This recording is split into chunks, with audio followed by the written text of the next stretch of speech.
Digital हो रहा है इंडिया और हम सभी अपने आप को अपडेट रख रहे हैं इन्फॉर्मेशन के साथ, तो इसमें कुछ लॉ की इन्फॉर्मेशन भी जोड़ा जाए। Hello and welcome to my channel informations with Anamika. और आज हम डिस्कस करने वाले हैं 8 लीगल राइट्स जो आपको हम सभी को जानना ज़रूरी है। तो without any delay let's get start with the video. तो पहले नंबर पे है राइडिंग बाइक विदाउट हेलमेट। इसमें section 129 of motor vehicle act 1988 states that wearing helmet is must for two-wheeler rider, and section 128 sets the limitations of maximum two rider on the bike.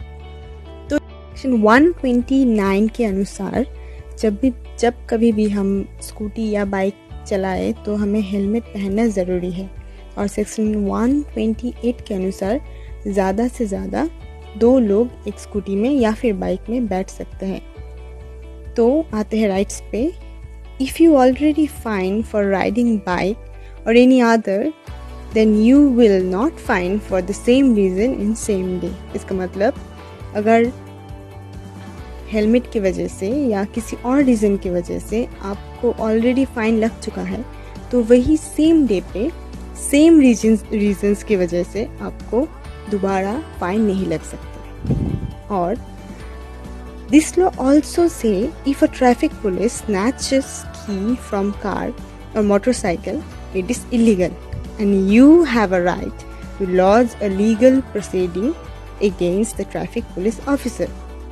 तो अगर वो आपसे आपका motorcycle का या scooty जो भी हो उसका की आपसे छीनने की कोशिश करे या फिर छीन ले, तो ये इलीगल है और आप इसके अगेंस्ट स्टेप ले सकते हैं। तो चलिए बढ़ते हैं दूसरे नंबर पे। A police officer can arrest without warrant. Section 202 subclause 2 of Motor Vehicle Act 1988 provide right that a police officer can arrest a person without warrant, the driver of a motor vehicle, if circumstances so require, take or cause to be taken any steps the police officer may consider proper for the temporary disposal of the vehicle, and it the motor vehicles driver commit any offense under this act. तो ये जो act हैं इसके मुताबिक अगर आपने कोई भी एक्ट को वायलेट किया तो जो पुलिस ऑफिसर हैं विदाउट वारंट वो आपको अरेस्ट कर सकते हैं। तो तीसरे नंबर पे है ड्रिंकिंग ड्राइव इज पनिशेबल। तो सेक्शन 185 मोटर व्हीकल एक्ट 1988 के अनुसार अगर आपके ब्लड में ड्राइविंग करते वक्त अल्कोहल 30 mg तक मिले तो आपको पनिशमेंट हो सकता है, और वो 6 मंथ तक हो सकता है। इसके साथ साथ फाइन भी लग सकता है आपको, या फिर दोनों ही हो सकते हैं। वो तो जो पुलिस आपको पकड़ेगा उसके ऊपर डिपेंड करते हैं। ओके, तो बढ़ते हैं चौथे नंबर पे। Police is always on duty, police act 1861। तो अब तक जो था वो तो पुलिस का ही ज़्यादा राइट्स था हमारे ऊपर। तो अब ये है कि अब जो पुलिस ऑफिसर हैं वो हमेशा ड्यूटी में रहते हैं, यानी कि वो आपको कभी भी ये नहीं कह सकती कि वो हेल्प नहीं कर सकता या सकती क्योंकि वो ड्यूटी पे नहीं है। अब police officer is always on duty, तो वो आपका जो कंप्लेंट है वो भी उनको लेना ही पड़ेगा या फिर आपका हेल्प भी उनको करना ही पड़ेगा।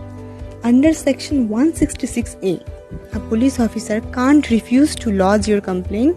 He or she can not disobey any directions of law.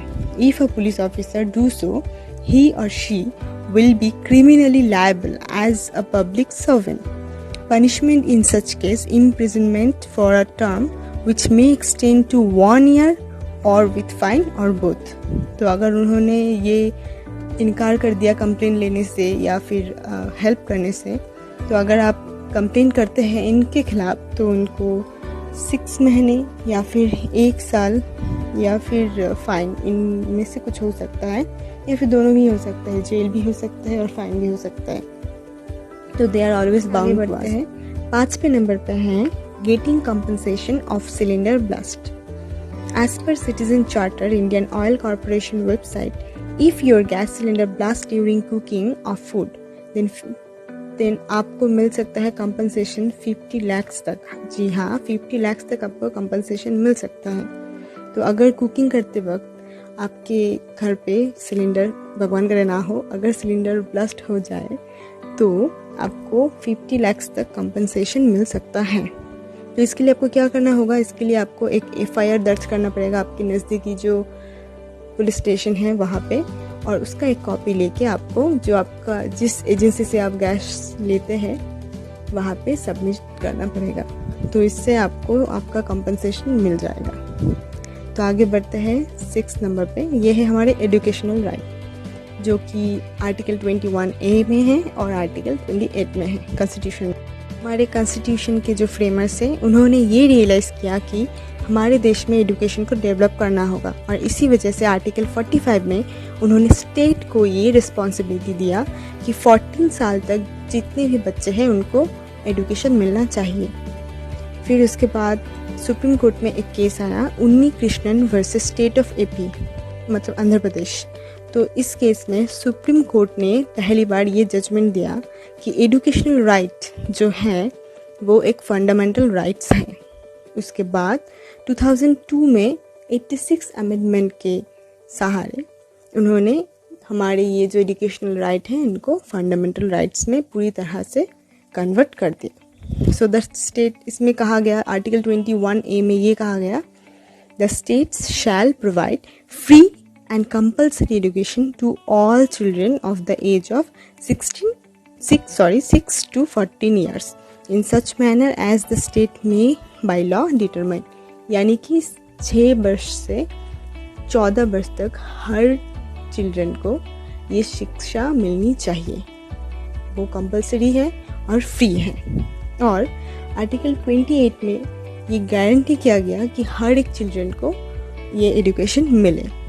इसकी वजह से उन्होंने आर्टिकल 28 में ये कहा कि हर जो चिल्ड्रन हैं 6 से 14 वर्ष तक उन सबको ये एजुकेशन मिलना चाहिए, और ये स्टेट का रिस्पॉन्सिबिलिटी है कि उनको free and compulsory education provide करे। So the 7 rights we have, right to free legal aid service. So, Article 39A of the Constitution of India provides for free legal aid to poor and weaker section of the society to promote justice on the basis of equal opportunity। तो हमारे constitution में ये अधिकार दिया गया है कि आपको फ्री लीगल एड का सर्विस मिल सकता है, आप फ्री में ये सर्विस ले सकते हैं अगर आप गरीब हैं या फिर इकोनॉमिकली वीकर सेक्शन से बिलोंग करते हैं। तो free legal aid is one of the fundamental rights to all citizen of the country. Whoever will be eligible for provided get the free legal aid service. In pursuance of this, in 1987, the Legal Service Authorities Act 1987 established a nationwide uniform network for providing free competent legal service to the weaker section of the society। तो जो legal service authorities act है 1987, उन्होंने ये provide किया है कि सबको ये जो राइट है वो मिले, क्योंकि ये एक फंडामेंटल राइट्स है तो हम सबका ये अधिकार है, लेकिन हम सबको एलिजिबल होना पड़ेगा आर्टिकल 39A के तहत जो है उनका कंडीशन, उसमें हमको एलिजिबल होना पड़ेगा, फिर we can get that free legal aid service. The National Legal Service Authority यानी कि NALSA has been constituted under the Legal Service Authorities Act 1987। तो ये बनाया गया है इसलिए ताकि they can provide the free legal aid service to the weaker section of the society। और अब बढ़ते हैं हमारे लास्ट 8 rights के और। So this is the 8 rights। We all know कि very new there has some amendment in the section of 497। So let's discuss about this। Adultery, which is no more criminal offense। So as we know that adultery means something where a man who had a physical intimacy with the wife of another man without his consent, and the law became defected in 27 September 2018। उससे पहले अगर कोई ये commit करता है, adultery commit करता है, तो मतलब कमिट करता था तो तभी वो क्या था, वो क्रिमिनल ऑफेंस था। लेकिन अभी आफ्टर 2018 टू 27 सितंबर ये क्या हो गया है, अभी ये क्रिमिनल ऑफेंस नहीं रहा। तो जो केस है Joseph shine versus union of India, इसमें सुप्रीम कोर्ट ने ये कहा कि उन्होंने ये जजमेंट दिया कि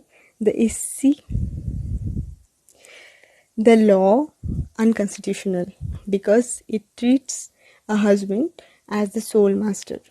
So however, it cannot be a criminal offenses, but it can be a ground for a civil issue like divorce. So if anyone wants to divorce in a ground of adultery, so it is available, they can do that. तो अगर आपको ये video पसंद आया और आपको थोड़ी सी भी जानकारी हासिल हुई तो प्लीज़ लाइक कीजिए, कमेंट कीजिए, शेयर कीजिए, क्योंकि ज्ञान बांटने से ही बढ़ता है। तो प्लीज़ शेयर कीजिए, और अगर ऐसे ही इन्फॉर्मेशन के साथ और वीडियो आप चाहते हैं तो प्लीज़ सब्सक्राइब कीजिए और बनी रहिए हमारे साथ। मिलते हैं अगले वीडियो में, और अगर कोई टॉपिक के ऊपर आप वीडियो चाहते हैं तो प्लीज़ कमेंट कीजिएगा। Thank you very much. Bye bye.